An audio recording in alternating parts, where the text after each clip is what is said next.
Question 2. Prove that hyperplanes closed half space, open half space are convex set. पिछले lectures में हमने half plane, close half space and open half space की definitions की हैं. अगर आपने वो वीडियो नहीं देखी है तो डिस्क्रिप्शन में उसका लिंक दे रखा है, आप कोई भी वीडियो देख सकते हैं. नाउ फर्स्ट हम क्या शो करेंगे? To show hyperplane are convex set. So consider कर लिया the set of hyperplane H is equal to X belongs to R and Z is equal to CX. So let कर लिया X1 X2 belongs to H. Then Z is equal to CX था तो Z is equal to CX1 and Z is equal to CX2. For all lambda belongs to 0, 1. Consider कर ली equation lambda x1 plus 1 minus lambda x2 is equal to x से. Now Cx is equal to C, x की value क्या है? Lambda x1 plus 1 minus lambda x2. Then यहाँ पे हमने value put कर दी lambda Cx1 plus 1 minus lambda Cx2. इन दोनों को कंबाइन कर लिया. Cx1 की वैल्यू क्या है? Z और Cx2 की वैल्यू क्या है? Z. तो यहाँ पे पुट कर दी. सो इसको ओपन किया तो क्या बन जाएगा? Lambda Z plus Z minus lambda Z. तो इसके साथ ये कैंसिल तो क्या बच गया? Equal to Z. That is Cx is equal to Z. This implies X belongs to H और lambda x1 plus 1 minus lambda x2 belongs to H. For all lambda belongs to 0, 1.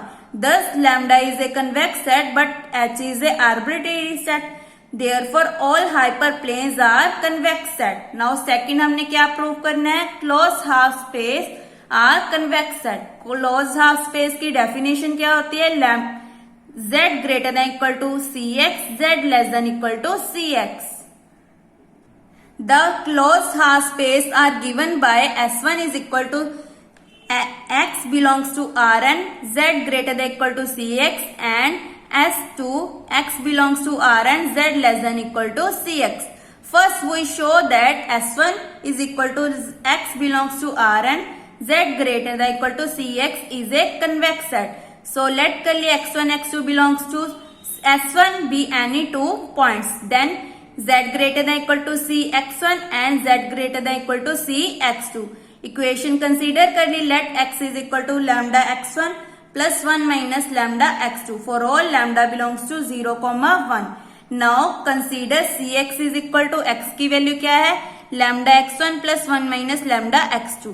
Then इनको separate कर दिया. Cx1 plus 1 minus lambda Cx2. इसकी value क्या थी?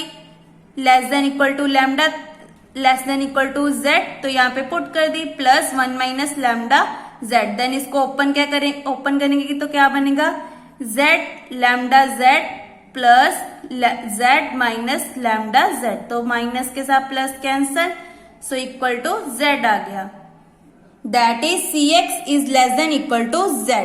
This implies X belongs to S1 और lambda x1 plus 1 minus lambda x2 belongs to S1 for all lambda belongs to 0, 1. Therefore, S1 is a convex set. Similarly, we can prove that S2 is a convex set. Thus, closed half space are convex set. Now, third में हमने क्या prove करना है? To show open half plane are convex set. Open half plane क्या होता है? Less than, greater than. The open half space are given by S3 is equal to X belongs to R and Z greater than Cx and S4 is equal to X belongs to R and Z less than Cx. First we show that S3 is equal to X belongs to R and Z greater than Cx is a convex set. Let x1 x2 belongs to S3 be any two points. Then क्या बन जाएगा? Z greater than Cx1 and Z greater than Cx2 where x1 x2 belongs to S3.